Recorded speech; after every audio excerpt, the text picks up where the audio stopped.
வணக்கம். ஸ்ரீலங்கா நட்பு நாடா பகை நாடா என்பதுதான் தொடர்ந்து எழக்கூடிய விவாத கேள்வி. அரசு ஒரு நிலைப்பாட்டை எடுத்தாலும் கூட இந்த கேள்வி தொடர்ந்து விவாத பொருளாகவே இருந்து வருகிறது.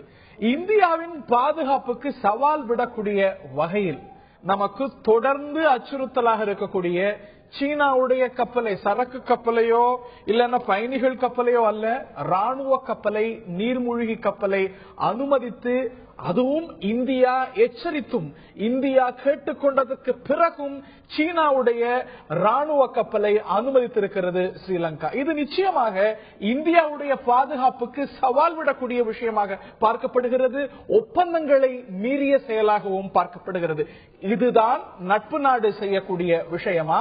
இந்தியா இந்த விவகாரத்தில் சரியாகத்தான் ஸ்ரீலங்காவை அணுகுகிறதா என்ற கேள்வி எல்லாம் எழுந்திருக்கிறது. இது ஒரு பக்கம் என்றால், இது ஒரு பக்கம் நடந்து கொண்டிருக்க, ஸ்ரீலங்காவுக்கும் இந்தியாவுக்கும் இடையே ஏற்பாடான ஒரு கூட்டு ராணுவ பயிற்சியும் நடக்க இருக்கிறது. இது ஒரு பக்கம் நடக்க, இது அனுமதிக்கப்பட வேண்டுமா என்ற கேள்வி. இதை தாண்டி ஸ்ரீலங்கா விவகாரத்தில் இந்திய அரசு, முந்தைய அரசு, இந்த இந்திய அரசு சரியான நிலைப்பாட்டை தான் எடுக்கிறதா? பல கேள்விகள் எழுகின்றன. இதை தாண்டி கண்ணுக்கு தெரியாத பல ராஜதந்திரங்களையும் அரசு செய்கிறதாங்கிற கேள்வியும் எழுகிறது. பல கேள்விகள் எழுந்திருக்க, இந்தியாவின் பாதுகாப்புக்கு அச்சுறுத்தும் வகையில் இலங்கை செய்கிறதா, நடவடிக்கைகளை மேற்கொள்கிறதா, இதை சாதாரணமாக எடுத்துக் கொள்ளலாமா? இந்தியா சரியான ராஜதந்திரத்தை தான் கடைபிடிக்கிறதா? பல கேள்விகள் எழுந்திருக்க, இவற்றையெல்லாம் இந்த நிகழ்ச்சியில் விவாதிக்க இருக்கின்றோம். இது சார்ந்த கூடுதல் தகவல்களை எமது சிறப்பு செய்தியாளர் சலை முதலில் தர கேட்போம். இந்திய ராணுவம், விமானப்படை, கப்பல் படையிலிருந்து சுமார் 40க்கும் மேற்பட்ட வீரர்கள், இதே போல இலங்கை ராணுவம், விமானப்படை, கப்பல் படையிலிருந்து 200க்கும் மேற்பட்டவர்கள் ஒன்று சேர்ந்து பயிற்சியில் ஈடுபட்டிருக்கிறார்கள். தீவிரவாதிகளின் தாக்குதலை எப்படி எதிர்கொள்வது, எப்படி சமாளிப்பது அப்படிங்கிறது இந்த 3 வார பயிற்சி. தமிழகத்திலிருந்து அரசியல் கட்சிகள் இதற்கு கடும் கண்டனம் தெரிவித்திருக்கிறார்கள். முக்கோண நட்பு கதை மாதிரி இது இருக்கிறது. இந்தியா இலங்கையுடன் நட்பு பாராட்டுகிறது, நெருங்கி வருகிறது. இன்னொரு பக்கம் இலங்கை சீனாவுடன் மிக நெருக்கமாக இருக்கிறது. சீனா எப்போதுமே ஆக்கிரமிப்பு மனப்பான்மை கொண்ட ஒரு நாடு. ஒரு பக்கம் திபெத்தை ஆக்கிரமிப்பு செஞ்சுட்டாங்க, இன்னொரு பக்கம் சீனாவை சுற்றி உள்ள நாடுகளோட அதுக்கு பிரச்சனை தான். ஒரு பக்கம் ஜப்பானோட பிரச்சனை, தென்கொரியாவோட பிரச்சனை, பிலிப்பீன்ஸோட பிரச்சனை, இந்தோனேஷியாவோட பிரச்சனை, அந்த கடல் சவுத் சைனா சீயை பொறுத்த வரைக்கும். இன்னொரு பக்கம் இந்தியாவிற்கும் சீனாவிற்கும் என்ன பிரச்சனை அப்படின்னா, அருணாச்சல் பிரதேசிய சீனா அவங்களோடது அப்படின்னு சொல்லிட்டு வராங்க. இந்திய மாநிலங்களில் ஒன்றான அருணாச்சல் பிரதேசத்தை இப்படி ஒரு மனப்பான்மை கொண்ட நாடு இலங்கையுடன் நெருங்கி வருகிறது. நமக்கு எல்லாருக்கும் ஒரு தகவல் தெரியும். இலங்கை தன்னுடைய நீர்மூழ்கி கப்பலை கொண்டு வந்து, சீனா தன்னுடைய நீர்மூழ்கி கப்பலை கொண்டு வந்து இலங்கையில நிறுத்தி வச்சது. ஏன் நிறுத்தி வைக்கிறாங்க அப்படின்னு சொல்லி இந்தியா கேள்வி எழுப்பும் போது சீனா என்ன சொன்னாங்க அப்படின்னா, எரிபொருளுக்காக நிறுத்தி வைக்கிறோம். இங்க மட்டுமா நிறுத்தி வச்சோம், கொண்டு போய் கல்ஃப் ஆஃப் ஏடன்ல கூட தான் நிறுத்தி வச்சோம். இது சோமாலயா பக்கத்துல வருது, அப்ப யாரும் கேள்வி கேட்கல, இப்ப மட்டும் ஏன் கேள்வி கேட்கறீங்க அப்படின்னு சொல்லி சீனா ஒரு பதில் கொடுத்திருந்தார்கள். ஆனா சீனா தொடர்ந்து இலங்கைக்கு உதவி செய்து கொண்டே வந்திருக்கிறார்கள். கடந்த 40 வருடமாக சீனாவிலிருந்து உதவித்தொகையாக இலங்கைக்கு வந்த பணத்துல 94% கடந்த 7 வருடத்துல வந்த பணம். அதாவது 2005 2012 வந்த பணம் தான் 94% சீனாவிலிருந்து இலங்கைக்கு. சீனா இலங்கையில நிறைய வளர்ச்சி பணிகளை மேற்கொண்டு வருகிறார்கள், மிக நெருக்கமாக இருக்கிறார்கள் என்பதில் சந்தேகமில்லை.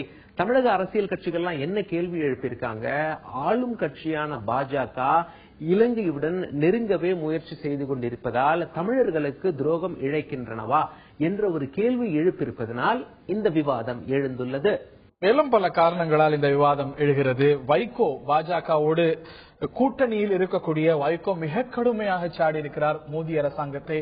இந்த அரசாங்கம் ஸ்ரீலங்கா விவகாரத்தில் பல தவறான செய்கைகளை செய்து வருகிறது என்ற ஒரு குற்றச்சாட்டை மீண்டும் வைத்திருக்கிறார். இந்த இரு விவகாரங்களை சுட்டிக்காட்டி பல கேள்விகள் எழுந்திருக்கின்றன. இலங்கையை இந்தியா அணுகுவதில் மாற்று தேவையா, ஒரு மாற்று வழி தேவையா, சரியான வழியில் தான் அணுகுகிறதா ஸ்ரீலங்கா விவகாரத்தை? பல கேள்விகள் எழுந்திருக்கின்றன. நிகழ்ச்சியில் நம்முடைய பங்கேற்கிறார்கள் பாரதிய ஜனதாவை சேர்ந்த திரு கல்யாணராமன் அவர்கள், மதிமுகவை சேர்ந்த திரு அந்தரிதாஸ் அவர்கள் நிகழ்ச்சியில் நம்முடைய இணைகிறார். அது மட்டுமல்லாது திரு முராரி அவர்கள் நம்முடைய இணைகிறார். எந்த ஒப்பந்தத்தை இன்று ஸ்ரீலங்கா மீறியதாக குற்றச்சாட்டு எழுகிறதோ அந்த ஒப்பந்தம் கையெழுத்தான சமயத்தில் ஸ்ரீலங்காவில் இருந்தவர் திரு முராரி அவர்கள். அதே போல நம்முடைய இன்னும் சற்று நேரத்தில் இந்த விவகாரத்தில் ஒரு நீண்ட அனுபவம் கொண்ட வல்லுநரான, பாதுகாப்புத்துறை வல்லுநரான கர்னல் ஹரிஹரன் அவர்களும் இன்னும் சற்று நேரத்தில் நம்முடைய இணைய இருக்கிறார்கள். என்னுடைய முதல் கேள்வி திரு கல்யாணராமன் அவர்கள்ட்ட தான். இந்திய அரசாங்கம் நிச்சயமாக ஸ்ரீலங்காவை எச்சரித்திருக்கிறது. அஜித் தோவல் இந்தியாவுடைய பாதுகாப்பு செயலர், பாதுகாப்பு ஆலோசகர் ஸ்ரீலங்காவுக்கு அச்சுறுத்தல் விடுத்திருக்கிறார். இது it is unacceptable to India. நீங்கள் சைனாவுக்கு இந்த மாதிரி அனுமதி கொடுத்திருப்பது என்பது அன்அக்செப்டபிள் டு இந்தியா என்று சொல்லியிருக்கிறார். ஆக நமக்கு ஏற்பில்லாத ஒரு விஷயத்தை நமக்கு சவால் விடும் வகையில் நம்முடைய பாதுகாப்புக்கு எதிராக அகெயின்ஸ்ட் அவர் நேஷனல் செக்யூரிட்டி ஸ்ரீலங்கா செய்திருக்கிறது அப்படின்னா உங்களுக்கு மாற்று கருத்து கிடையாது, அப்படிதானே?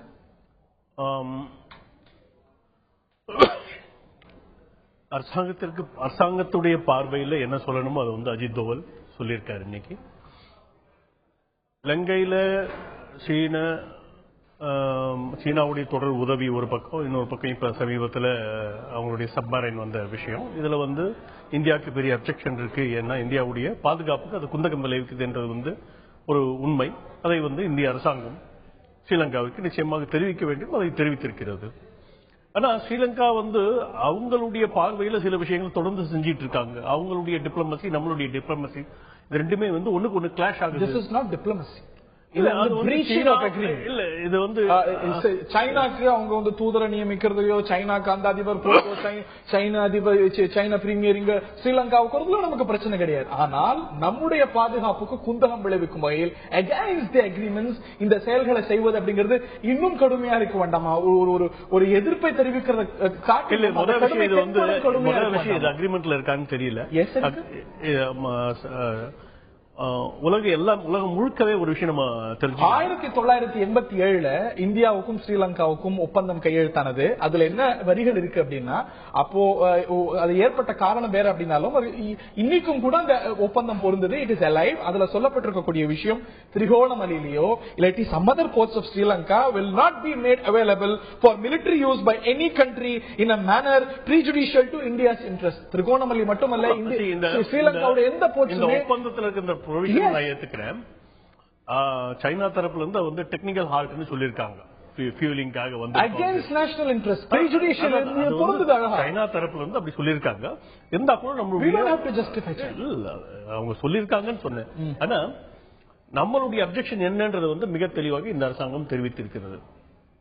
அது ஒரு இரு நாடுகளுக்கு இடையிலான ராஜ்ய உறவுகள்ல வந்து நம்மளுடைய கண்டனத்தை தான் தெரிவிக்க முடியும். அதை இந்திய அரசாங்கம் கடுமையான சொற்களால் கூறியிருக்கிறது ஒரு பக்கம்.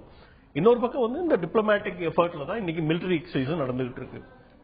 அது தடுத்து நிறுத்தப்பட்டிருக்க வேண்டாமா அப்படிங்கறதுதான் கேள்வி. இப்பொழுது ஒரு ஒப்பந்தத்தை ஸ்ரீலங்கா மீறுகிறது. திரு முராரி நமது நாட்டுடைய பாதுகாப்புக்கு குந்தகம் விளைவிக்கும் வகையில ஒரு விஷயம் செய்யுது. இந்த நிலையில இந்தியாவுக்கும் ஸ்ரீலங்காவுக்கும் இடையே இந்த ஒரு கூட்டு ராணுவ பயிற்சி அப்படிங்கிறது நடக்க வேண்டுமா? இதுக்கு ஒரு டிஸ்பிளஷர் தெரிவிக்கும் வகையில பாகிஸ்தான் ஒரு ஒப்பந்தத்தை மீறினா இல்லாட்டி ஒரு நம்பிக்கையை மீறக்கூடிய செயல செஞ்சா அந்த பேச்சுவார்த்தையை ரத்து செய்யறோம். அதே வகையில இந்த ஒரு கூட்டு ராணுவ பயிற்சியை இந்த நேரம் இந்தியா தடுத்து நிறுத்திருக்க வேண்டாமா? To convey our displeasure. முதல்ல ரெண்டு டீலிங் பண்ணுங்க. ஸ்ரீலங்கா ஜாயிண்ட் எக்ஸசைஸ்ங்கிறது வேற இஸ் அபௌட் டெரரிசம். இது நேவி வந்திருக்கிறது நீங்க சொல்றீங்க. இந்த அக்ரிமெண்ட்ல என்ன போட்டுக்கான்னு நீங்க ஆல்ரெடி ரெட் இட் அவுட். அவங்க அப்ப சொன்னது என்னன்னா, அந்த சமயத்துல யுஎஸ் வந்து wanted ட்ரிங்கமலி as a base between Diego Garcia and Philippines. அந்த ஒரு தளமா அமைக்கிறதுக்கு தான் கூடாதுன்னு சொல்றது அண்டர்ஸ்டாண்டிங். அதுதான் அது இந்தியாவுக்கு எதிரானது. அதே மாதிரி இஸ்ரேலி செக்ஷன் ஒன்னு இருந்து அதை க்ளோஸ் பண்ணணும்னு சொன்னாங்க. இது வந்து பேஸ் கிடையாது, விசிட்டிங் தான். They are not seeking a base. வந்திருக்காங்க. It's not as sphere of influence சொல்லுவாங்க. இல்ல இது எதுக்காக என்ன ஸ்பியர் என்னுடைய இதுக்குள்ள வரீங்க நீங்க, என்னோட இதுல இருக்கிற ஏரியால இருக்கிறது. இப்போ யுஎஸ் சுத்தி இருக்கிற இடத்துல வந்து ஒரு கம்யூனிஸ்ட் இன்ஃபுளுன்ஸ் வந்து கியூபா பண்ணல, அந்த மாதிரி அது ஸ்பியர் ஆஃப் இன்ஃபுளுன்ஸ். அதுக்குள்ள இவங்க வராங்க. அவன் ப்ளூ நேவின்னு வந்து நேவி ஸ்பேஷல் கேட்டா இன்னும் நல்லா அழகாவே எக்ஸ்பிளைன் பண்ணுவாங்க. அது நமக்கு ஒரு அச்சுறுத்தல், நமக்கு கூடாது அப்படின்னு தான் சொன்னாங்க. அங்க வந்து இவங்க சொல்ற நேவி இங்க வந்துருந்தாங்களே, அவங்க சொன்னது என்னன்னா அவங்க விசிட் தான் பண்ணிருக்காங்க. ஓவராலா நீங்க பாத்தீங்கன்னா அது கமர்ஷியல் இன்ட்ரெஸ்ட் தான் உங்களுக்கு. நீங்க சொன்னீங்க அசிஸ்டன்ஸ் இல்ல ராணுவ தளவாடெல்லாம் கிடையாது. ரீகன்ஸ்ட்ரக்ஷன் தான், எக்கனாமிக் கம்பெடிட்டர் தான் நமக்கு. கமர்ஷியல் பிசினஸ்ல தான் நமக்கு அவங்களுக்கு இந்தியாவுக்கு வந்திருப்பது சரக்கு கப்பலோ இல்ல சப்மரைன் ஷிப். சைனா கிட்ட 2 நியூக்ளியர் சப்மரைன் இருக்கு.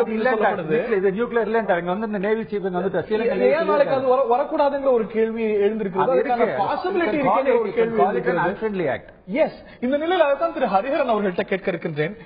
ஒப்பந்தத்தை மீறக்கூடிய செயல் அப்படிங்கறதானே இதை நம்ம புரிந்துக்கணும். 1987 ஒப்பந்தம் இந்தியாவுக்கும் ஸ்ரீலங்காவுக்கும் இடையே கையெழுத்தாகிறது. இந்திய நலனுக்கு, இந்திய பாதுகாப்புக்கு ஊறு விளைவிக்கும் வகையில், குந்தகம் விளைவிக்கும் வகையில் எங்களுடைய எந்த துறைமுகங்களையும் எந்த போர்ட்டையும் நாங்கள் வேறு நாட்டுக்கு கொடுக்க மாட்டோம் அப்படிங்கிறது ஒப்பந்தத்தில் இருக்கக்கூடிய விஷயமா புரிஞ்சுக்கிறேன். ஆக அந்த ஒப்பந்தத்தை மீறிய செயல்தான் இந்த சப்மரீன்ஸ் அங்க வந்திருப்பது. அதுவும் இந்தியா எதிர்ப்பு டிஸ்பிளஷரை தெரிவித்திருக்கிறது. இந்த நிலையில அந்த ஒப்பந்தத்தை மீறிய செயலாகத்தானே இதை பார்க்கணும். இல்ல என்ன கேக்குறீங்களா? Yes kernel.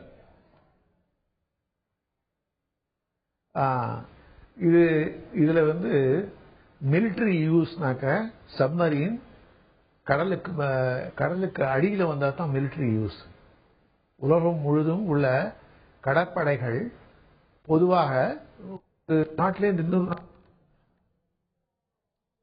Sorry, we lost the link.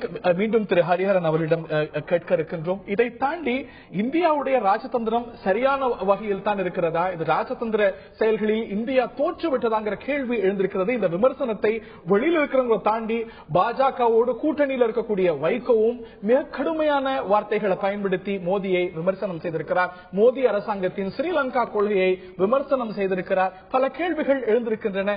இதை தாண்டி சேது சமுத்திர திட்டத்தை தொடக்குவதற்கான பணிகளையும் பாஜக அரசாங்கம் தொடங்கி இருக்கிறது. நிதின் கட்கரி அதை சார்ந்த வாய்ப்புகளை பரிசீலிப்பதற்காக இன்று அதற்கான பார்வையிடுதல் பணிகளை செய்திருக்கிறார். இவையெல்லாம் ஸ்ரீலங்காவுடைய முறைகளை, ஸ்ரீலங்காவுடைய நடவடிக்கைகளை முறியடிக்கும் வகையிலான ஒரு செயல், அதற்கான தொடக்கம் என்று புரிந்து கொள்ளலாமா? அல்ல ஸ்ரீலங்கா விவகாரத்தில் இந்தியா தோற்று வருகிறது அப்படிங்கிற விமர்சனம் சரியா?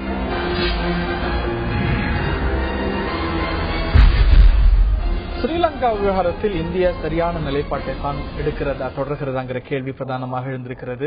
சைனாவுடைய ஒரு நீர்மூழ்கி கப்பல் ஸ்ரீலங்காவில் அனுமதிக்கப்பட்டிருக்கிறது. இந்தியாவுடைய பாதுகாப்பு நலனுக்கு எதிரானது என்ற ஒரு எண்ணம் தான் பரவலாக இருக்கிறது. இந்தியாவும் இது ஏற்புடையதல்ல, இந்த செயல் ஏற்புடையதல்ல அப்படிங்கிற தன்னுடைய டிஸ்பிளஷரை ஸ்ரீலங்காவிடம் தெரிவித்திருக்கிறது. இதை தாண்டி இங்கே பலர் எதிர்த்தாலும் பல அரசியல் கட்சிகள் எதிர்க்கின்றன. ஆனாலும் கூட ஸ்ரீலங்காவுக்கும் இந்தியாவுக்கும் இடையே கூட்டு ராணுவ பயிற்சி நடக்கிறது. பல கேள்விகள் எழுந்திருக்கின்றன ஸ்ரீலங்கா சார்ந்த, இந்தியாவின் கொள்கை சார்ந்த. திரு ஹரிஹரன் அவர்கள்ட்ட தான் கேட்டிருந்தேன்.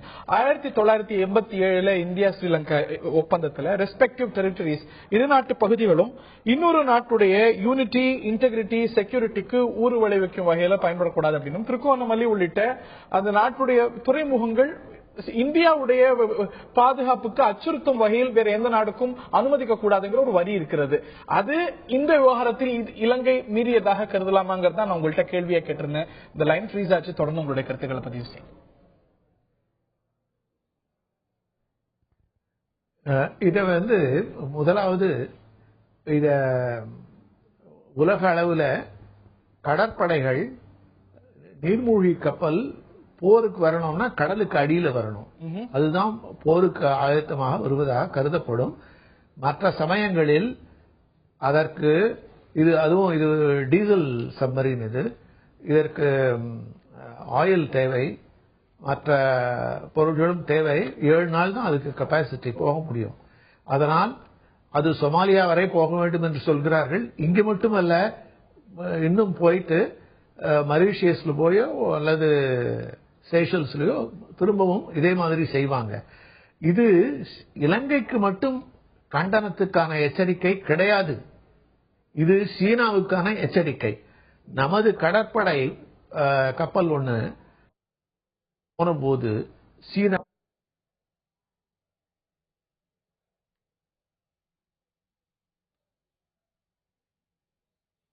மீண்டும் திரு ஹரிஹரன் அவர்களை தொடர்பு கொள்ள முயற்சிக்கின்றோம்.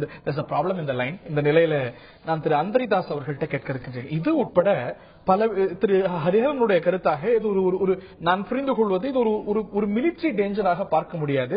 ஒரு சப்மரீன் ஷிப்பா வரல, இது டீசல் நிரப்பத்துக்காக தான் வந்திருக்கிறது. இங்கிறத நான் புரிஞ்சுக்கிறேன். மீண்டும் அவர்கிட்ட மீண்டும் இது சார்ந்து விரிவா கேட்கிறேன். நீங்க இன்னைக்கு இது மட்டும் அல்லாது ஸ்ரீலங்கா விவகாரத்தில் நரேந்திர மோடியுடைய கொள்கையை சார்ந்து ஸ்ரீலங்கா விவகாரத்துல நரேந்திர மோடி அரசாங்கம் எடுக்கக்கூடிய பல்வேறு நடவடிக்கைகளை சாதாரண வார்த்தைகள் கொண்டல மிக கடுமையான வார்த்தைகளை கொண்டு விமர்சிச்சிருக்கீங்க. நீங்க கொடுத்த தைரியத்துல தான் துணிச்சல்ல தான் ராஜபக்சே இதை மாதிரி பண்றாரு, தலையில தூக்கி வச்சு ஆடுறீங்க, நீங்க வந்து அவங்களை கட்டி கொஞ்சி குலாவறீங்க, தர்மபாலாவுக்கு அனகாரிக்க தர்மபாலாவுக்கு ஸ்டாம்ப் ஒளிடுறீங்க, மொத்த தமிழர்களுடைய கொந்தளிப்புக்கும் ஆளாகிறீங்க அப்படின்னு. ராணுவ பயிற்சி கொடுக்கறீங்க, மன்னிக்க முடியாது. கார்ட் ஆஃப் ஆனர் அந்த நாட்டுக்காரனுக்கு கொடுக்கறீங்க, மன்னிக்க முடியாதுன்னு.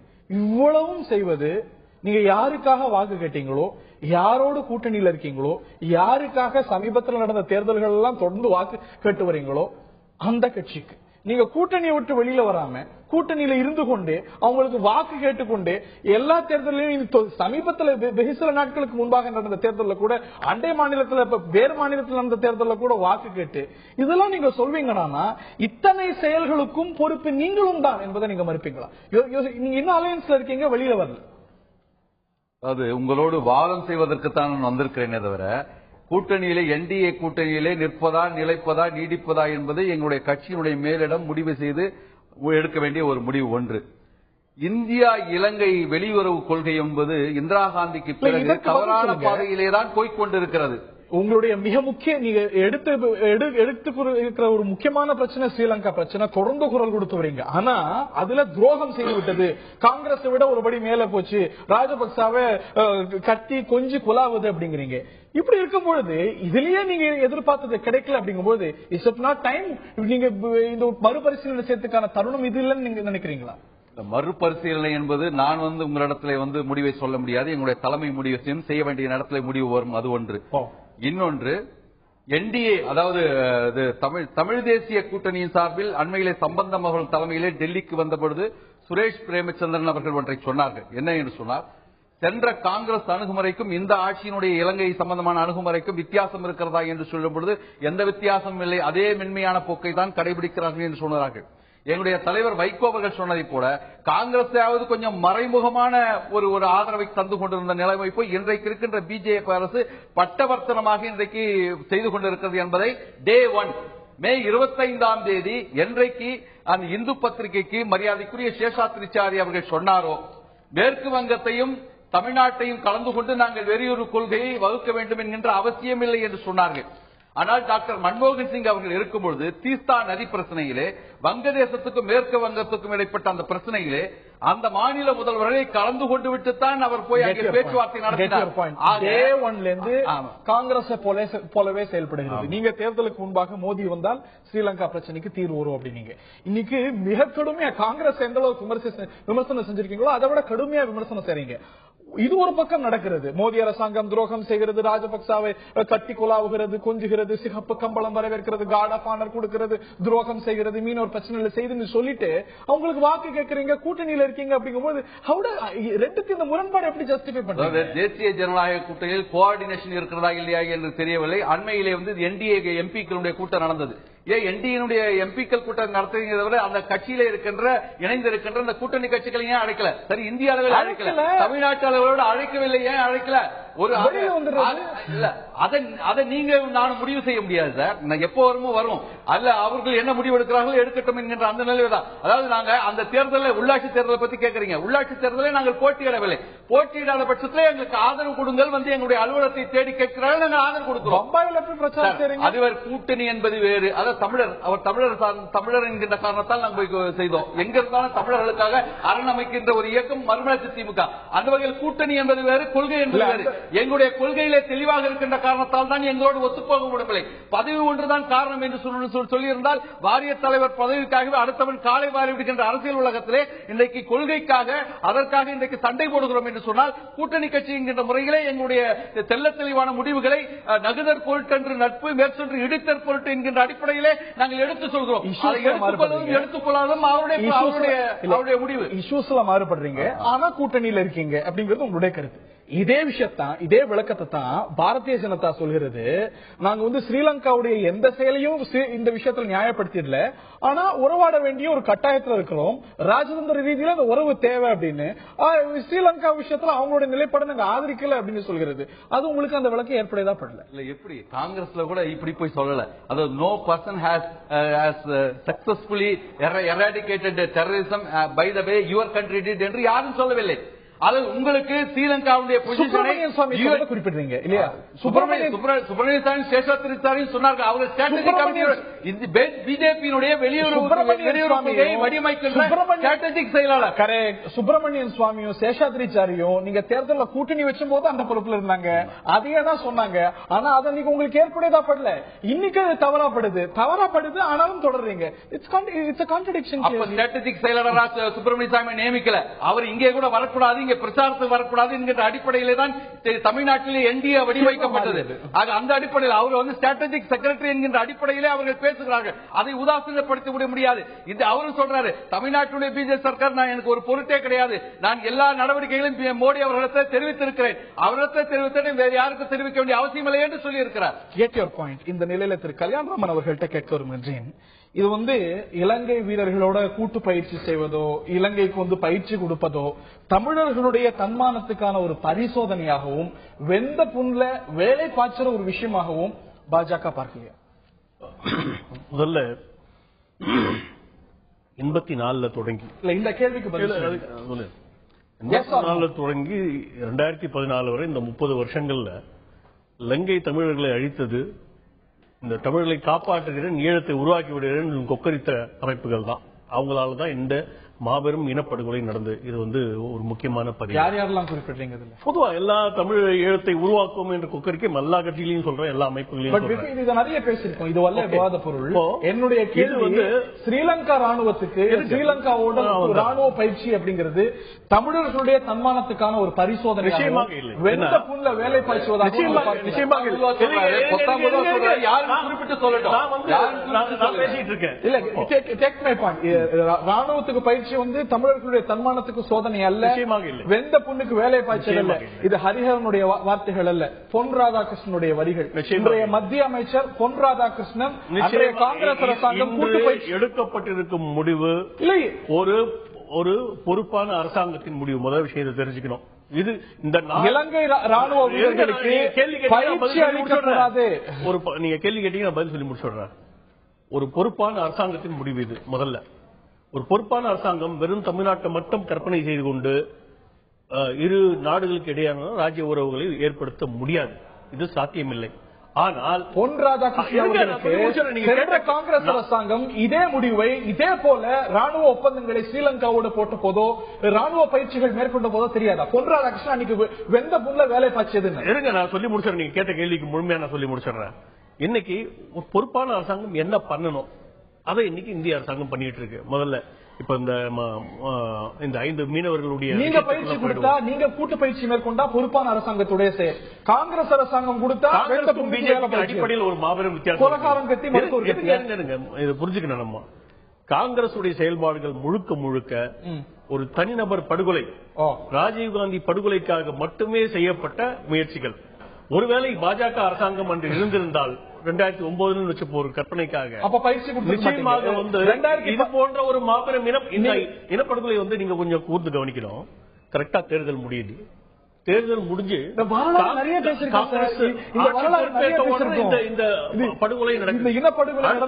நிறைய பேசிருக்கோம். என்னுடைய கேள்வி ராணுவ பயிற்சி சார்ந்தது.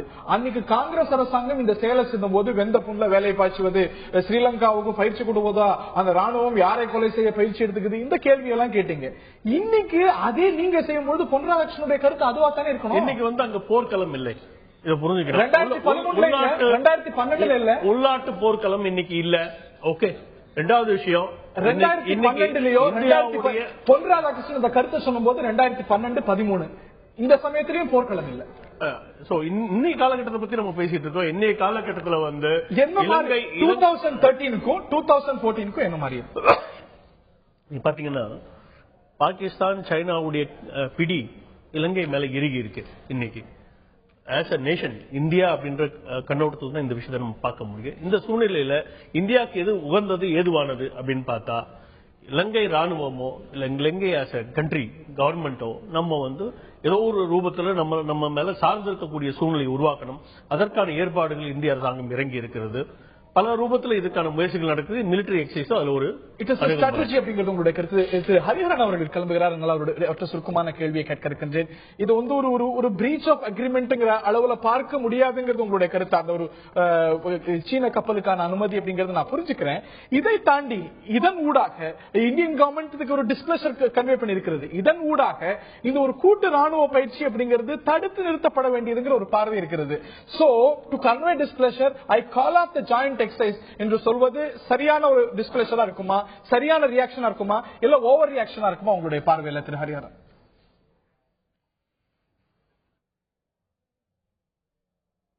சீனா கூட இதே எக்ஸசைஸ் பண்ணிட்டு இருக்கோங்க.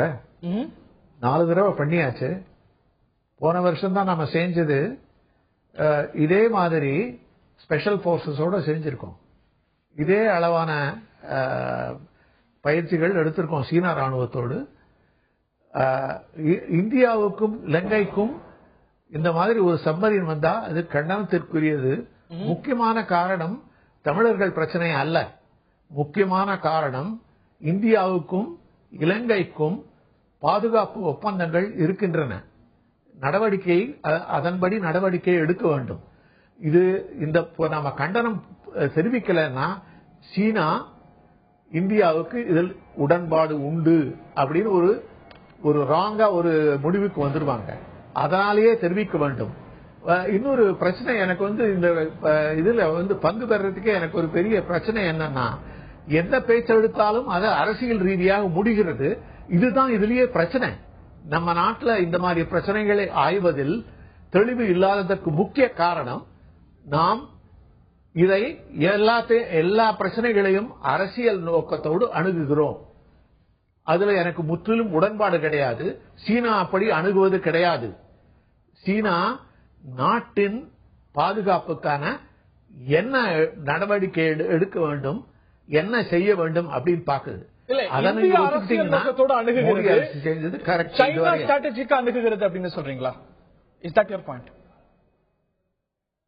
இல்லைங்க, உங்க டிஸ்கஷனை சொல்றேன். நம் அரசியல்வாதிகள் எல்லா கட்சிகளும் பாஜக உள்பட இதை அரசியல் நோக்கத்தோடு பார்க்கிறார்கள். நாட்டுக்கு என்ன தேவை, முக்கியமான தேவை என்ற பாதுகாப்புடன் பார்த்தார்கள். நீங்க பொன் ராதாகிருஷ்ணனை பத்தி சொல்லிட்டு இருந்தீங்க. அவர் அந்த டைம்ல அது அரசியல் ரிக்குவயர்மெண்ட், அது அதனால் செஞ்சார் அவரு. அதை ஏன் எல்லாரும் சொல்ல மாட்டேங்கிறீங்க? ஏனெனில் அவர்கள் அரசியல்வாதிகள். அந்த மாதிரி சொல்ல மாட்டீங்க. அப்படி முடிவெடுத்தால் இந்த மாதிரி பிரச்சனையே வராது. ஓரளவு இந்த அரசுக்கு நாம் அவர்கள் முடிவெடுக்கும் உரிமையை கொடுக்க வேண்டும். இன்னொரு விஷயம் நான் சொல்ல விரும்புகிறேன். இந்த பாதுகாப்பு பயிற்சி இலங்கை ராணுவத்துடன் இப்ப நடந்துட்டு இருக்குது. அதை நிறுத்த வேண்டுமா? அதை நிறுத்தினாக்க சீன கப்பல் வராமல் போகுமா? சீன கப்பல் இன்னும் அடுத்த மாசமும் வரப்போகுது. 2 கப்பல். சீனா 2013 தன்னுடைய கடல் மூழ்கி கப்பல்களை இந்திய கடல் பெருங்கடலில் பிரவேசிக்க வைத்துள்ளது. இந்தியா ஒவ்வொரு முறையும் அதற்கான கண்டனத்தை சீனாவுக்கு தெரிவித்து வருகிறது. டிசம்பர்லயே பிப்ரவரி மாசம் இதே மாதிரி வந்துச்சு. அப்போ சீன அரசே இந்தியாவுக்கு முதலே சொல்லிட்டாங்க, 3 மாசம் முன்னாலேயே இந்த மாதிரி எங்கள் கப்பல் வரப்போகிறது அப்படின்னு. இது சீனா எப்படி செயல்படுகிறதோ அதே மாதிரி இந்த அரசு செயல்படுகிறது. முன்னால் இருந்த மன்மோகன் சிங் அவர்களுக்கு கண்டனத்தை தெரிவித்தால் அது ரகசியமாக செய்யப்பட்டது. இது வெளிப்படையாக செஞ்சிருக்காங்க. இதை நாம் வரவேற்க வேண்டும். மற்றும் இலங்கை சார்ந்த வகையில் இது கட்டாயம் நடவடிக்கை எடுக்க வேண்டும். பயிற்சியை நிறுத்தினால் போதாது, மற்றபடி பல்வேறு உத்திகளை கையாண்டு செய்ய வேண்டும். அதை முழுமையாக செய்ய வேண்டும். ஏனெனில் இலங்கையுடன் இந்தியாவின் பாதுகாப்பு உறவு மிகவும் நெருக்கமானது. அந்த மாதிரி ஒரு நெருக்கமான இப்ப பங்களாதேஷே ஒரு சீனாவிலிருந்து ஒரு நீர்மூழ்கி கப்பல் வாங்குகிறது. அதையே யாரும் பேச மாட்டேங்கிறீங்க? யாரும் பேசல இதுவரையில். இதே மாதிரி பாகிஸ்தான் சீனாவுடன் பாதுகாப்பு உறவுகளை வைத்துள்ளது. அதற்கான அணு ஆயுதங்கள், அதாவது டாக்டிக்கல் நியூக்ளியர் வெப்பன் இப்போது தயார் நிலையில் உள்ளது. அதற்கு சீனா உதவினால் அதற்கு கடும் எச்சரிக்கை நாம் கொடுக்க வேண்டும். அதனால் நான் சொல்வது எல்லாம் இதை நாம் பாதுகாப்பு கண்ணோடு பார்க்க வேண்டும். இந்த மாதிரி 40 பேருக்கு பயிற்சி கொடுத்துட்டோம், அதனால நமது பாதுகாப்புக்கு பெரிய ஆபத்து கிடையாது. ஆனால் இந்த மாதிரி நாம் அனுமதித்தால் நாளை நம் அனுமதி இல்லாமலே அவர்கள் பிரவேசிப்பார்கள். அதை இலங்கை அனுமதிக்க கூடாது அப்படிங்கிறது தான் முக்கியமானது. அதற்கான அழுத்தங்களை நாம் கொடுக்க வேண்டும். அதைத்தான் செய்யணும். நிச்சயமாக சீனாவுடைய நடவடிக்கை அப்படிங்கிறது ஒரு பொட்டன்ஷியல் டேஞ்சர் தான். அது சாதாரணமா எடுத்துக்கொள்ள வேண்டிய விஷயம் அல்ல. அதே போல இந்த ஒரு டேஞ்சரானது, இந்த விவகாரமானது ஸ்ட்ராட்டஜிக் கண்ணோட்டத்தில், பாதுகாப்பு கண்ணோட்டத்தில் பார்க்கப்பட வேண்டியது. இந்த ஒரு கூட்டு ராணுவ பயிற்சியை தடுத்து நிறுத்துவது அப்படிங்கிறது இந்த பிரச்சனைக்கு தீர்வல்ல. இந்த ஒரு டேஞ்சரானது ஒரு ஐசோலேட்டட் கண்ணோட்டத்தோட பார்க்க முடியாது. சீனா பல வகையில் அச்சுறுத்தலாக இருக்கிறது. அதை குறைத்து மதிப்பிட முடியாது அப்படிங்கிறது உங்களுடைய கருத்தாக நான் புரிந்து கொள்கின்றேன்.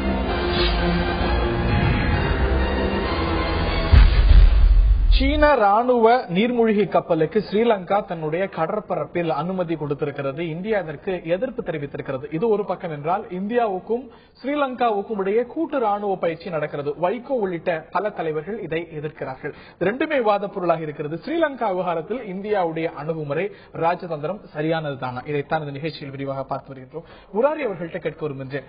கர்னல் ஹரிஹரன் சொன்னார், நீங்களும் அதுல உடன்படுறீங்க. அதாவது ஒரு ராணுவ சப்மரைன் வந்திருக்குங்கிறதுனால இந்த ஒரு டாக்ஸை கால் ஆஃப் பண்ண வேண்டியதில்லை. It might be an overreaction. இதை தாண்டி வைகோ உள்ளிட்ட பல தலைவர்கள் எழுப்பக்கூடிய கேள்வியே, இந்த ஒரு ராணுவ பயிற்சி அப்படிங்கிறது ஏன்? ஸ்ரீலங்காவுக்கு ஏன் இந்தியா ராணுவ பயிற்சி கொடுக்க வேண்டும்? ஸ்ரீலங்காவுக்கு எதிரிகள் கிடையாது. சைனா எதிரி கிடையாது, நிச்சயமா இந்தியா எதிரி கிடையாது. இந்தியா நட்பு நாடு. மால்தீவ்ஸ் எதிரி கிடையாது. வேற எந்த நாடும் பக்கத்துல எதிரிகள் கிடையாது. அப்படி இருக்கும்பொழுது what justifies the training to Sri Lankan army? அவங்களுக்கு எதிரிகளே கிடையாது அப்படிங்கும்போது தமிழ்நாட்டில் பயிற்சி, அண்டை மற்ற மாநிலங்கள்ல பயிற்சி, ஸ்ரீலங்கா கூட்டு பயிற்சி, எதை நியாயப்படுத்துங்கிற ஒரு அடிப்படை கேள்வியை கேட்கிறேன். ஒரு 2 பாயிண்ட் நான் சொல்றேன். கர்னல் ஹரிஹரன் சொன்னதுல ஒண்ணு, சைனாவோடய நம்ம ஜாயிண்ட் எக்ஸசைஸ் பண்றோம். அதுக்கப்புறம் இவங்களோட பண்றதுல என்ன த்ரெட்டிங் வந்துட போறது. 2வது பாயிண்ட் அவர் சொன்னது, போன கவர்மெண்ட்லயே பாகிஸ்தானோட பண்றது இல்லையே, இல்ல அது வேற. China different. நம்ம டிஸ்பியூட் இருந்தா கூட, அருணாச்சல் பிரதேஷ் பண்ணிருந்தா கூட நம்ம பேசிட்டு இருக்கோம். இன்னும் வார் சிச்சுவேஷன் அங்க வரல. Threat yes, sphere of influence 2 பேர் ஹெஜிமனின்னு சொல்றது. இவங்க 2 பேரும் கம்பீட் பண்ண சேம் ஏரியா ஆஃப் இன்ஃபுளுன்ஸ்ல, அது வேற. அப்படி அவர் சொன்ன பாயிண்ட் என்னன்னா, போன கவர்மெண்ட் சைலண்டா கண்டம் பண்ணாங்க, இந்த கவர்மெண்ட் ஓபனா பண்ணாங்க. ஏன்னா சொல்லன்னா திருப்பி வருவாங்க. அது கரெக்ட் பாயிண்ட். அது அதனால இட்ஸ் ஹாஸ்டைல் ஆக்ட்னு சொல்றது, பண்ணக்கூடாதுன்னு. இதுக்கு நீங்க இன்னொரு ஒரு பாயிண்ட் ஒண்ணு சொல்றேன். அவங்க சொன்ன காரணம் என்ன? ரீஃபில்லிங் ஸ்டாப்னாங்க. நீங்க உங்களுக்கு ஞாபகம் இல்ல, சந்திரசேகர் கவர்மெண்ட் இருந்த போது சுவாமி ஈராக் வார் நடந்தது, ரீஃபில்லிங் அலோ பண்ணாங்க. US there was a hue and cry here, பண்ணக்கூடாதுன்ட்டு. So that itself is an unfriendly act. ஏன்னா அவங்க ஈராக்ல நம்ம சப்போர்ட் பண்ணிருந்தோம், யுஎஸ் கூடாதுன்னு சொல்லியிருந்தோம். அந்த மாதிரி இருக்கும்போது இது இட்ஸ் அன்ஃப்ரெண்ட்லி ஆக்ட். ஸ்ரீலங்கா பண்றது நமக்கு அகேன்ஸ்ட் அஸ். அந்த விஷயத்துல ப்ரொடெஸ்ட் பண்றது அப்சல்யூட்லி கரெக்ட். பட் இது முன்னாடியே இது பண்ணல. இப்போ நீங்களே சொன்ன ஒரு ஜாயிண்ட் எக்ஸசைஸ் நம்ம எல்லா கண்ட்ரியோட அதுக்கான விஷயமாக நம்ம நடத்திட்டு இருக்கோம். அதுக்கான விஷயமாக சொல்றது, இப்ப பாகிஸ்தானுக்கும் சீனாவுக்கும் அங்க ஸ்ரீலங்கா அனுமதி கொடுத்துரும் அப்படின்னு அதையே காரணம் காட்டி ஒரே ஒரு விஷயம் சொல்ல பாருங்க. இதுக்கு எதுக்கு சம்பந்தம்? ஒரே ஒரு விஷயம், பங்களாதேஷ் வார் வந்த பொழுது யுஎஸ்எஸ் என்டர்பிரைஸ் இங்க வந்தது, இந்தியன் ஓஷனுக்கு வந்தது மிரட்டுறதுக்கு. Indira Gandhi was not deterred. போன்னு இது பண்ணாங்க. அந்த மாதிரி அந்த கட்டத்திலையும் எந்த கட்டத்திலையும் ஸ்ரீலங்கா எப்பவுமே பாகிஸ்தான் சீனா பக்கம் பாகிஸ்தானுக்கு போயிடுவாங்க, சீனா பக்கம் போயிடுவாங்கன்னு சொல்லியே அவங்களுக்கு இவ்வளவு உதவிகள் செய்வது. கேளுங்க, அதுதான் அப்சல்யூட்லி ரைட் பாயிண்ட். அப்போ பாகிஸ்தான், அப்போ யுஎஸ், அப்ப சைனா கிடையாது, யுஎஸ். அவங்களுடைய லாயல்ட்டி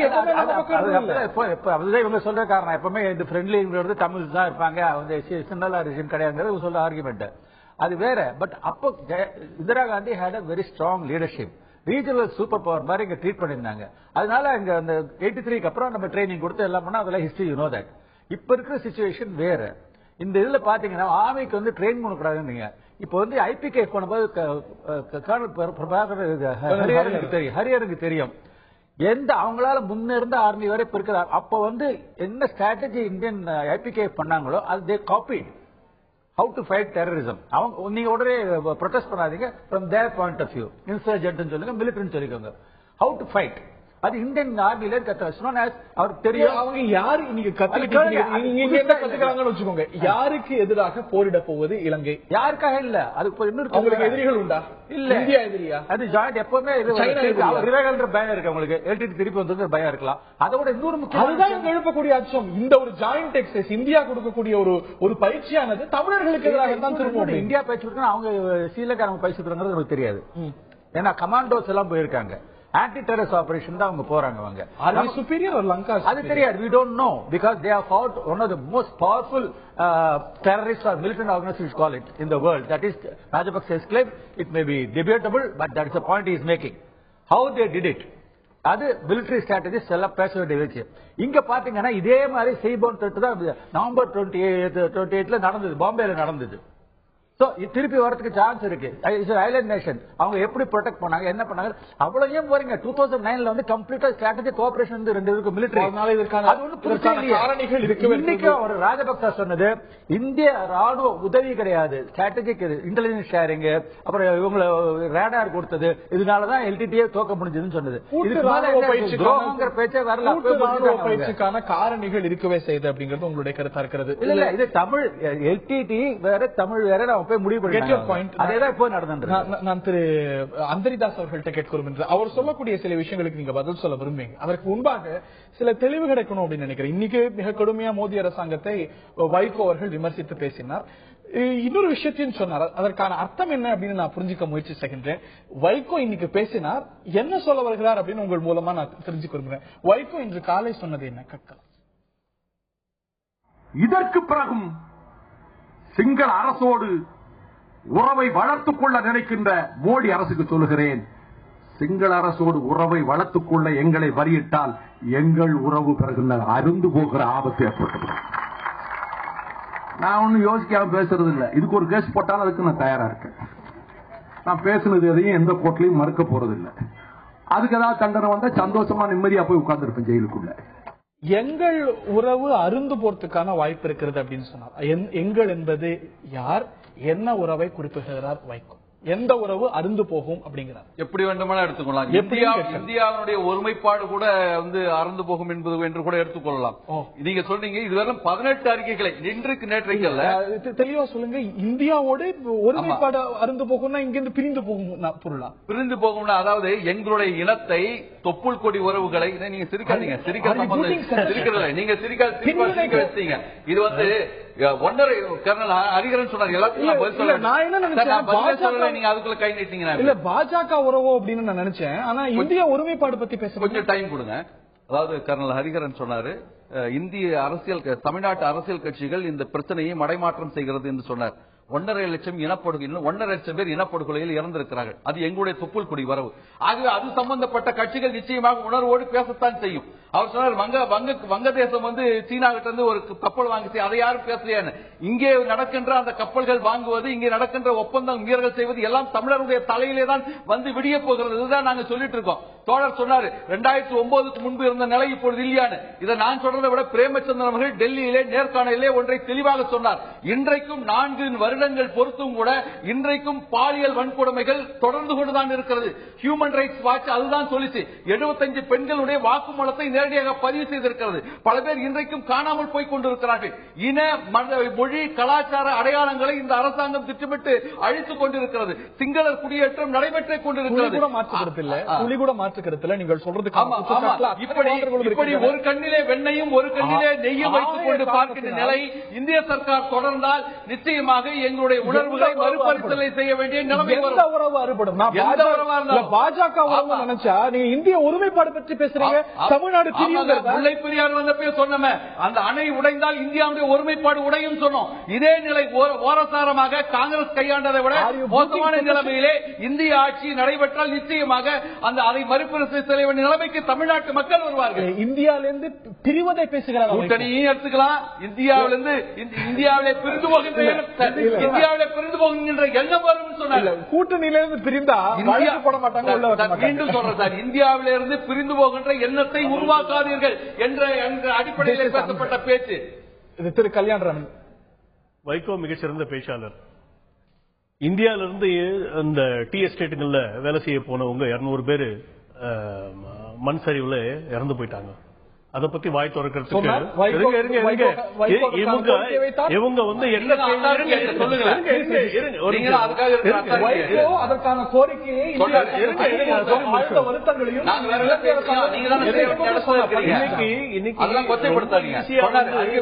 ரொம்ப ஈஸியா மானங்கட்ட மத்திய அரசுன்னு ஒரு வார்த்தை இன்னைக்கு உபயோகப்படுத்திருக்காரு. நீங்க வந்து அதை பிளே பண்ணல. வைகோ பிரதமர் நரேந்திர மோடிக்கு உரிய மரியாதையும் இந்த அரசுக்கு உரிய மரியாதையும் தர வேண்டும் என்றது என்னுடைய வேண்டுகோள். அரசியல் நாகரிகத்தின் உச்சகட்டத்தில் இருந்த வைகோ தன்னுடைய தரத்திலிருந்து தாழ்ந்து விட்டாரோ என்ற ஒரு அவநம்பிக்கை எனக்கு வருகிறங்க. சொல்லி முடிச்சு கற்றுக் கொடுக்க வேண்டிய நிலையிலே வைகோவும் இல்லை, நாகரிகத்தை கற்றுக் கொடுக்க வேண்டிய நிலையிலே நீங்களும் இல்லை. நாகரிகத்தை அவர் யாருக்கும் கற்றுக்க வேண்டிய அவசியம் அவருடைய நாகரிகத்தை நாடறியும். சரியான வார்த்தை. மானங்கட்ட மத்திய அரசு சரியான வார்த்தை தான். எதிர்கட்சி சொல்லியிருந்தா பரவாயில்ல, கூட்டணி கட்சி எங்களுடைய வயிற்று எங்களுடைய இனம் இன்றைக்கு வேறு மோசமாகி கொண்டிருக்கிறது, மோசமான நிலைமைகளை உருவாக்கி கொண்டிருக்கிறது. நீங்க நிறைய பேசிட்டீங்க. முதல்ல உங்க கூட்டணியில் இருக்கிறார்கள் என்ற பட்சத்தில் இந்த அரசாங்கத்துடன் கலந்துரையாடி என்ன நடந்து கொண்டிருக்கிறது என்பதை தெரிந்து கொள்ளும் அனைத்து அவகாசமும் அவருக்கு இருக்கு. இதை வந்து புரியாம ஏதோ வார்த்தைகளை வந்து உபயோகப்படுத்துறது, உணர்ச்சி பூர்வமா பேசுறது மூலமா இந்த நாட்டுடைய பிரச்சனை தீர போறதில்ல. இந்த நாட்டில் உணர்ச்சிகரமாக பேசிதான் தமிழ் இனத்தை வந்து படுகொலை செய்தார்கள் என்பதுதான் உண்மை.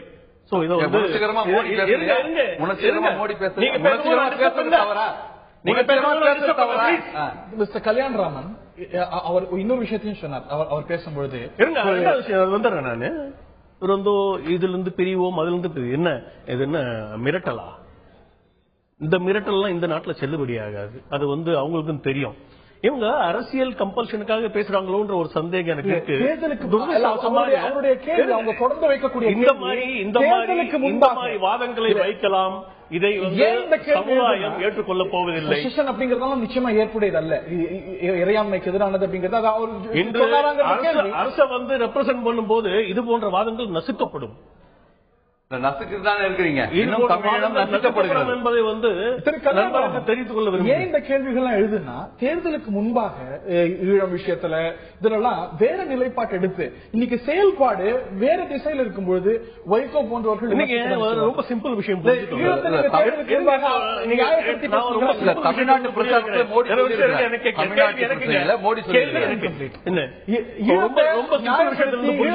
காரணிகளை நியாயப்படுத்தி 5 பேருக்கு தண்டனை கொடுத்திருக்காங்க. தூக்கு தண்டனைக்கு என்ன உடனடி முயற்சிகள் எடுக்கணும்? அங்க வந்து வக்கீல் அப்பாயின்ட் பண்ணியாச்சு. முதல் விஷயம். இன்னைக்கு யாஷ் சின்ஹா போய் 5 பேரையும் சந்திச்சிருக்காரு வெளிக்கடை சிறைச்சாலையில. சந்திச்சுட்டு உடனடியா வந்து அவங்களுக்கு என்ன ஏற்பாடுகள் பண்ணணும், இந்தியாவோட தங்களுடைய உறவுகளோட பேசுறதுக்கு ஏற்பாடு கேட்டாங்க, கடிதம் எழுதுறதுக்கு ஏற்பாடு அங்க பண்ணியாச்சு. இன்னைக்கு நிதின் கட்கரி 5 குடும்பங்களையும் போய் சந்தித்திருக்கிறார். இப்படி ஒவ்வொரு சின்ன விஷயத்திலையும் மிக தாயுள்ளத்தோட இந்த அரசாங்கம் செயல்பட்டு இருக்கு, மிக கவலையோடும் அக்கறையோடும். என்னுடைய கேள்வி அதுவல்ல. திரு அந்தரிதாஸ் என்ன வைத்தார், நிச்சயமா இதுல சட்டப்பூர்வமான தேர்தலுக்கு முன்பாக நிலைப்பாடு ஈழ உருவாக்கத்திலிருந்து தொடங்கி இன்னொரு இது சொல்லிடுறேன். ஈழ உருவாக்க இந்த அரசாங்கம் மிக மிக லாவகமாக மிக வெற்றிகரமாக இலங்கை பிரச்சனையை கையாண்டு கொண்டிருக்கிறது. இன்னைக்கு பாரதிய ஜனதா தலைமையிலான அரசாங்கத்திற்கு இந்த வெற்றி கிடைத்து விட்டால் அது தமிழகத்தில் அரசியல் ரீதியா எதிரொலிக்குமோன்ற பயத்தில் கூட சிலர் பேசுறாங்க. அப்ப பொன் ராதாகிருஷ்ணன் முள்ளிவாய்க்கால் படுகொலையுடைய முற்றத்துக்கு வந்து திருப்பூர் வேலை ஏன் பேசினாரு? உங்களுக்கு அரசியல் ஆதாயம் உருவாக்கத்துக்கும் அதற்கான காரணிகளையும் நீங்கள் ஆதரிச்சிருக்கீங்களா இல்லையா? இல்லைங்க, ஒவ்வொரு காலகட்டத்தில் வந்து நம்மளுடைய நிலைப்பாடுகள் மாறும். ஒரு காலகட்டத்தில் வந்து ஒட்டுமொத்த தமிழகமே எல்டிடி ஆதரிச்சது, விடுதலை போராட்ட வீரர்கள் ஆதரிச்சது. இன்னைக்கு வந்து தமிழகம் ஆதரிக்கல. ஏன் ஆதரிக்கல? ஏன்னா அவங்களுடைய செயல்பாடுகளின் அடிப்படையில் தான் நம்மளுடைய செயல்பாடுகள். நீங்க கொடுத்த உத்தரவாதங்கள் தான் உங்களுக்கு திருப்பியும் கேள்வியா வருது. நீங்க சரியா தவறாங்கிறத தாண்டி ஈழ உருவாக்கத்தை நீங்கள் ஆதரிச்சிருக்கீங்களா இல்லையா? தேவை. யஷ்வந்த் சின்ஹா கூட ஒரு இதுல அப்சர்வ் பண்ணாரு, என்ன எங்கெல்லாம் நீதி மறுக்கப்படுகிறதோ அங்கெல்லாம் வன்முறை தலை தூக்கும், வன்முறை தாண்டவமானம். பாராளுமன்றத்தில் என்ன சொன்னாருன்னா, இந்த நிலைமைகள் நீடித்தால் தனியுடன் கேட்க வேண்டிய சூழ்நிலை வரும் யஷ்வந்த் சின்ஹா சொன்னாரு. பாராளுமன்ற பதிவு இது. அதற்கான சூழ்நிலை வராமல் பார்த்துக் கொள்ள வேண்டும் சேர்த்து சொன்னாரு. சோ இன்னைக்கு காலகட்டத்தில் பாரதிய ஜனதா அரசாங்கம் இருக்கிறது, அது சரியாக விஷயங்களை கையாண்டு கொண்டிருக்கிறது. இந்த சூழ்நிலையில் இந்த வாதங்கள் தேவையற்றவை. பொன் ராதாகிருஷ்ணன் சில ஆண்டுகளுக்கு முன்பாக இந்த விவகாரத்தில் என்ன சொன்னார் அப்படிங்கறதையும் நாம் பார்ப்போம். மக்கள் 1971 கிழக்கு வங்கத்தை சேர்ந்தவர்கள் கஷ்டப்பட்ட நேரத்தில் முஜிபுர் ரஹ்மான் எங்களுக்கு உதவுங்கன்னு சொல்லி ஒரு அபய குரல் கொடுத்த போது அங்கு போய் கை கொடுத்து ஒரு வங்கதேசத்தை உருவாக்கி கொடுத்த சரித்திரம் இந்தியாவுக்கு உண்டு. ஒரு கிழக்கு பாகிஸ்தானத்தை சேர்ந்தவங்களுக்கு அவருடைய உரிமைகளை மீட்டுக் கொடுப்பதற்காக ஒரு வங்கதேசத்தை உருவாக்குவது சரி என்று சொன்னால், இலங்கையில் இருக்கக்கூடிய ஈழத்தமிழர்களுடைய உரிமைகள் மறுக்கப்பட்டு அவர்கள் அழிக்கப்படக்கூடிய சூழ்நிலை வருகிறது என்று சொன்னால், ஈழம் அமைவதில் எந்த தவறும் கிடையாது என்பது என்னுடைய கருத்து. இலங்கையில் இருக்கக்கூடிய ஈழத்தமிழர்களுடைய உரிமைகள் மறுக்கப்பட்டு அவர்கள் அழிக்கப்படக்கூடிய சூழ்நிலை வருகிறது என்று சொன்னால், ஈழம் அமைவதில் எந்த தவறும் கிடையாது என்பது என்னுடைய கருத்து. இதுதான் உங்களுடைய கருத்தாக இருந்திருக்கிறது. இன்னைக்கு இதுல மாறுபாடு இருக்கிறது என்றால் உங்களுக்கு மாற்றுகிறது. இன்னைக்கு இலங்கைக்கு உட்பட்டு இந்த பிரச்சனைக்கு தீர்வு காண வேண்டும் என்பதுதான் நம்மளுடைய கருத்து. ஈழத்துக்கான காரணிகளை அவர் ஜஸ்டிஃபை அது யஷ்வந்த் சின்ஹா கருத்துக்கும் இவருடைய கருத்துக்கும் பெரிய மாறுதல் ஒன்றும் இல்லை இன்னைய தேதிக்கு. ஆனா இன்னைக்கு இலங்கை 13th அமெண்ட்மெண்ட் அடிப்படையில தான் தீர்வு காணணும் என்பதை பாரதிய ஜனதா அரசாங்கம் மிக தெளிவாக இருக்கிறது. அந்த முறையில் தான் இதை கையாளும். ஒன் லாஸ்ட் क्वेश्चन ரொம்ப சுருக்கமா running out of time totally. Sri Lanka ரெண்டு பேரும் ரொம்ப சுருக்கமா கேட்க விரும்புகிறேன். ஸ்ரீலங்கா விவகாரத்தில் சரியாகத்தான் இந்த அரசாங்கம் நிலைப்பாடு எடுத்து வருகிறதா? Is it on the right path? உங்களுடைய கருத்து நான் அந்திரிதாஸ்க்கு ரொம்ப சுருக்கமா கருத்து கேட்கும். இல்ல, it's not on the right track. Pressurise பண்ணணும், இன்னும் ஸ்ட்ராங்கா ஃபர்மா நம்ம இருக்கணும். should be stronger அப்படிங்கிறது உங்களுடைய கருத்து ரொம்ப சுருக்கமா. நீங்கள் ஒருவெழுப்பிய பொன்னாரர்கள் சொன்ன கருத்தை 71ஆம் ஆண்டு மே மாதம் 24ஆம் தேதி தலைநகர் சென்னையிலே நடைபெற்ற அந்த இதுல வாஜ்பாய் அவர்கள் அந்த ஆர்ப்பாட்டத்தில் தெளிவாக ஒன்றை சொன்னார்கள். அங்கே நடப்பது, பாகிஸ்தானில் நடப்பது இனப்படுகொலை.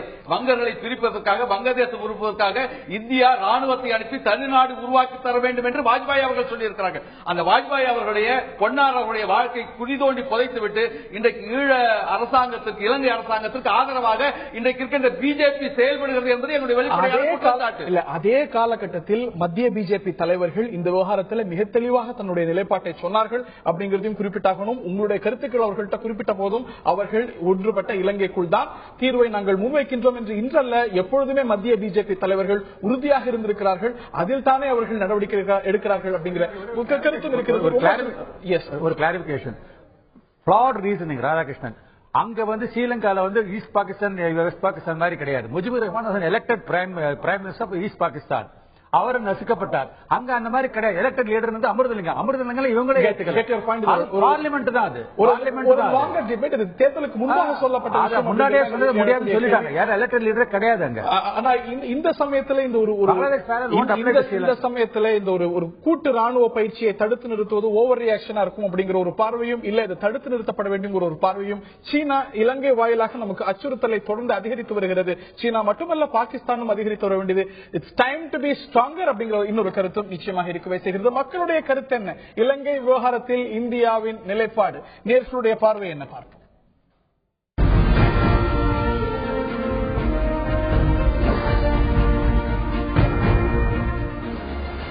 ஸ்ரீலங்கா விவகாரத்தில் இந்தியாவின் நிலைப்பாடு சரியே என்று 11%, இது தவறானது என்று 71%, பிரச்சனையை பொறுத்து இஷ்யூ பேஸ்டாக நிலைப்பாடுகளை எடுக்க வேண்டும் என்று 18% சொல்லியிருக்கிறார்கள். இலங்கை விவகாரத்தில் இந்தியாவுடைய நிலைப்பாடு சரியானதுதான் என்று 11%, தவறானது என்று 71%, பிரச்சனையை பொறுத்தது இஷ்யூ பேஸ்டாக நிலைப்பாடுகளை சரியாக எடுக்க வேண்டும் என்று 18% கருத்தாக இருக்கிறது. நிச்சயமாக ஸ்ரீலங்கா தமிழர்களுடைய நலனும் சரி, அதை தாண்டி இந்தியாவுடைய பாதுகாப்புக்கும் பிரச்சனைகள் அதிகமாகவே தென்படுகின்றன. பாகிஸ்தான் வாயிலாக, சீனா வாயிலாக, அதற்கு ஸ்ரீலங்கா ஒரு தளமாகிவிடக் கூடாது என்று ஒரு கருத்து இருக்கிறது. அதில் இந்த அரசாங்கம் சரியான நிலைப்பாடை எடுக்க வேண்டும் அப்படிங்கிற ஒரு பார்வை இருக்கிறது. சென்ற அரசாங்கத்தை காட்டிலும் ஒரு கடுமை காட்டுகிறது என்று கர்னல் ஹரிஹரன் போன்றோர் கருத்துக்களை தெரிவிக்கிறார்கள். நிச்சயமாக இந்தியாவின் பாதுகாப்புக்கு எந்த வகையிலும் குந்தகம் ஏற்படக்கூடாது. அதே போல இலங்கை தமிழர் நலனும் இந்தியா அக்கறை செலுத்த வேண்டும் என்ற ஒரு பார்வை நிச்சயமாக இருக்கிறது. இந்த நிகழ்ச்சியில் பங்கு பெற்ற திரு கல்யாணராமன் அவர்களுக்கும் திரு அந்தரிதாஸ் அவர்களுக்கும் திரு முராரி அவர்களுக்கும் சற்று நேரத்துக்கு முன்பாக நிகழ்ச்சியில் கலந்து கொண்ட கர்னல் ஹரிஹரன் அவர்களுக்கும் நன்றி தெரிவித்துக் கொள்கின்றோம்.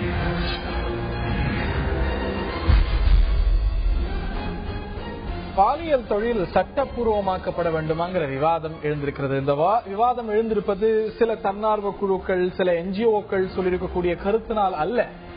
நேஷனல் கமிஷன் ஃபார் விமன், தேசிய மகளிர் ஆணையத்துடைய தலைவர் தமிழ்நாட்டை சேர்ந்த லலிதா குமாரமங்கலம் அவர்கள் இது விவாதிக்கப்பட வேண்டியது, இதற்கான இதை சட்டப்பூர்வமாக்க, இதை கோஆர்டினேட் செய்ய, இது லீகலைஸ் செய்யறதுக்கான வாய்ப்புகளை பார்க்க வேண்டும் என்று சொல்லியிருக்கிறார். இது ஆகிய காரணத்தினால் விவாத பொருளாக இருக்கிறது.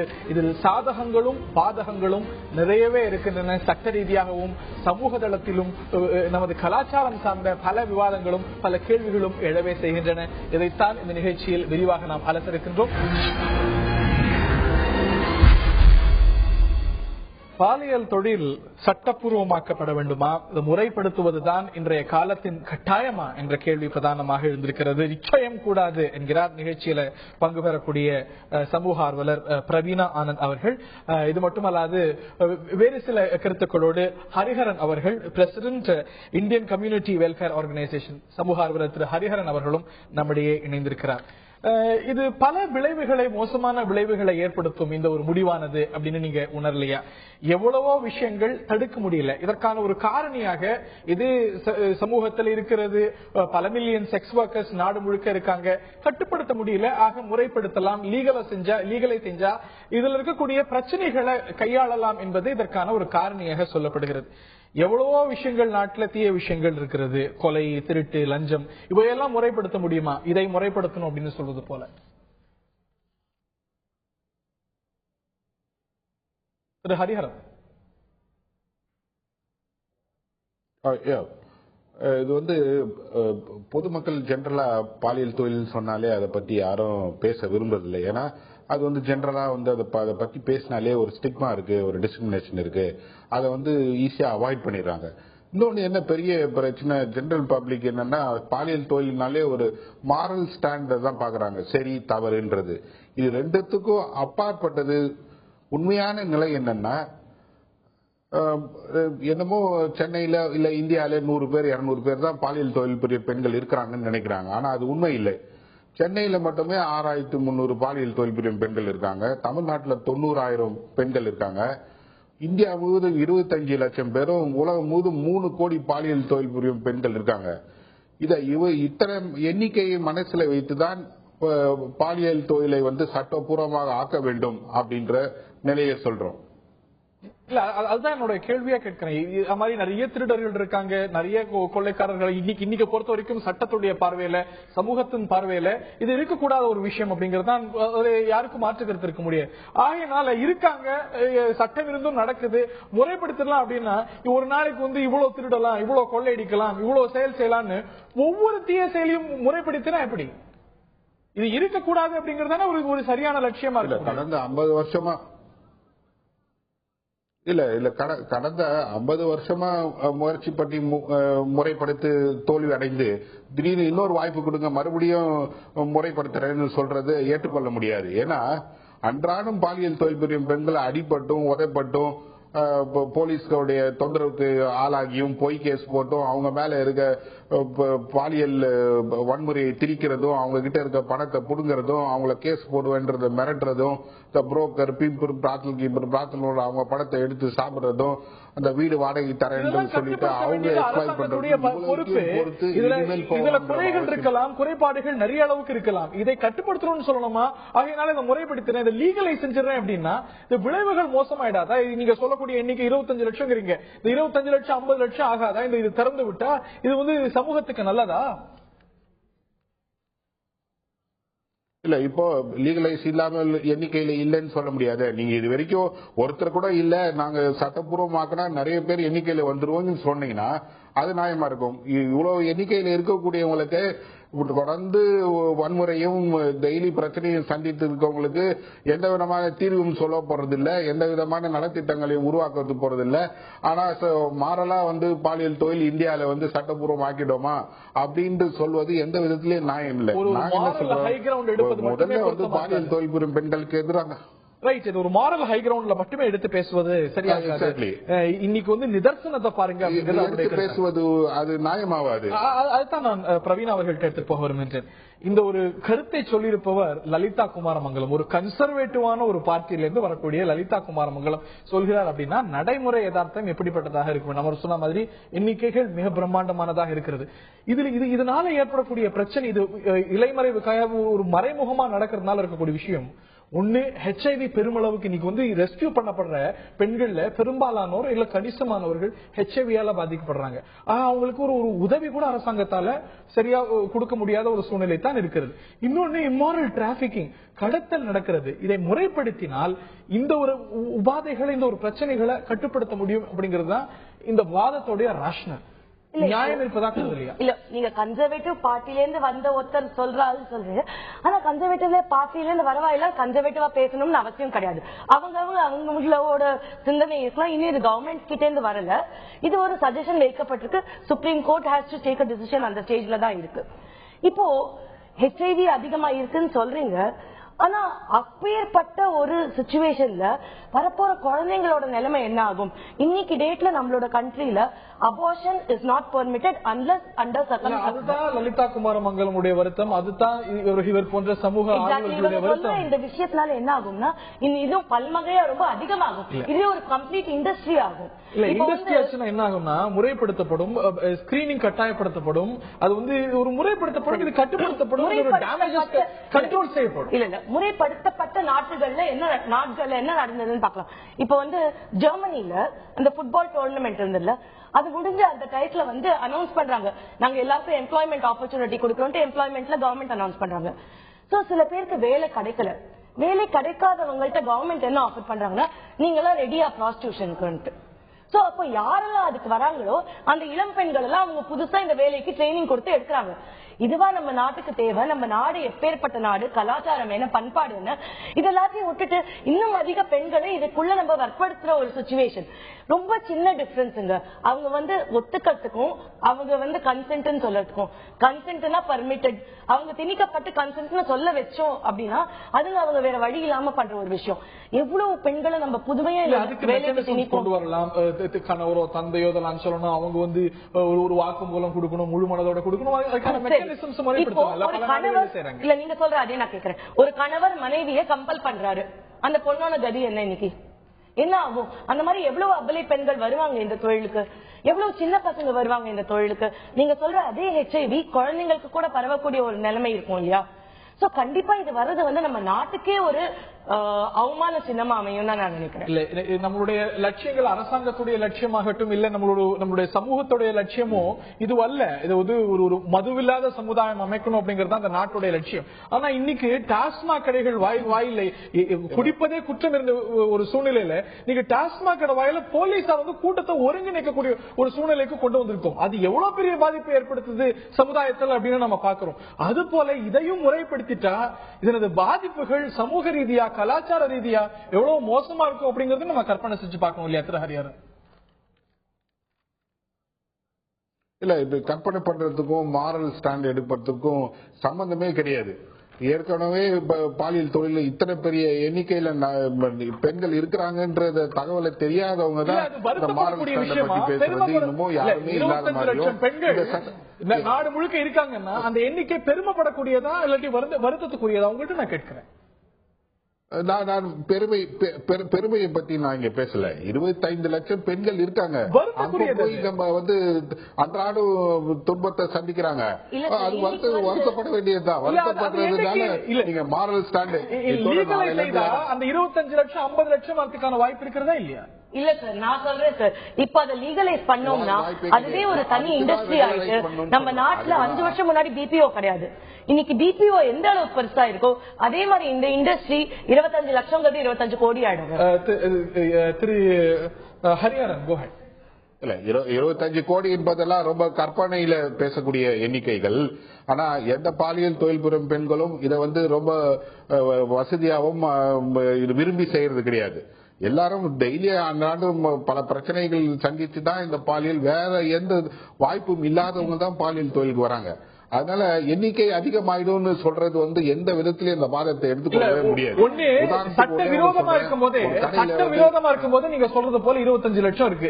இது சட்டப்பூர்வமாக்குறோம்னு வச்சுக்கோங்க, இது லீகலைஸ் பண்றது தண்டனைக்குரியது அல்ல அப்படின்னு வச்சுக்கோங்க, எண்ணிக்கை இயல்பாகவே பெருகும். இப்போ இயல்பா ஒரு கட்டுப்பாட்டுக்குள்ள இருந்தா எல்லாமே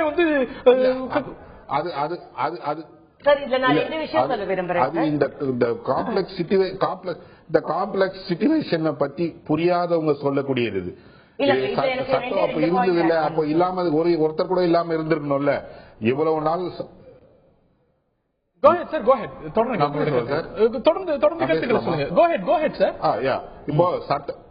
இப்ப இவ்வளவு நாள் சட்டம் இருந்ததுன்னு சொன்னா அப்போ பாலியல் தொழில் புரியும் பெண்களே இல்லாம இருந்திருக்கணும்ல. இந்த சட்டம் இருக்கும் போதும் பாலியல் தொழில் புரியும் பெண்கள் இருக்காங்க.